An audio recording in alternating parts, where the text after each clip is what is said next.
mỏ rồi bút sang thư mỏ bút muốn chết mày đi nè mẹ rú nà mà liên biệt rồi với mẹ anh ấy từng nia mà liên biệt rồi không khơi với châu rú nữa tháng xưa châu trái quá mẹ ấy mà ban điết chọc mà khơi châu rú hay anh cay ban điết cay kiên muốn son nhá mà vì ngọt cho mẹ giờ chọc việc rú nhá mà lại ban ơi từng nia mà liên biệt rồi trời ban mới chết mà khơi với châu rồi nè khơi viên này không run mà mình viên châu là viên này không mà lẹ mau lôi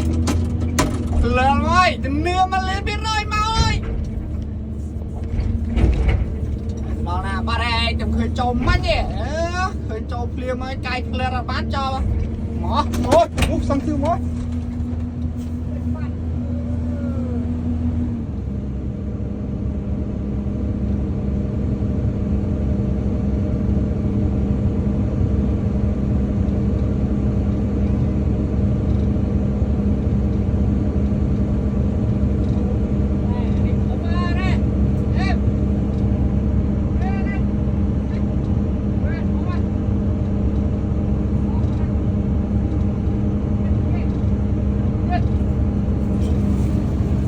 thôi mẹ đang em ơi em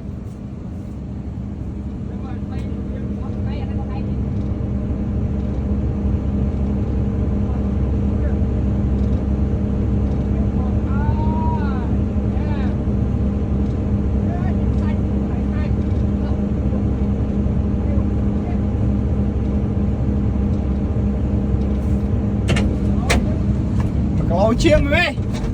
ôi à bạn mình chết hả khơi này châu không đun thôi nè khơi này về không đun hay bạn này mình chết hả lấy đi ở bên cu biết bạn hộp cu mới có đâu bên cu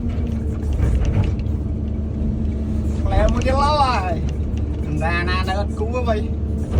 mình chở mình cu biết nhỉ cu một tiếng lâu rồi cu biết thế nào ở đây cu vậy hả muốn chết mày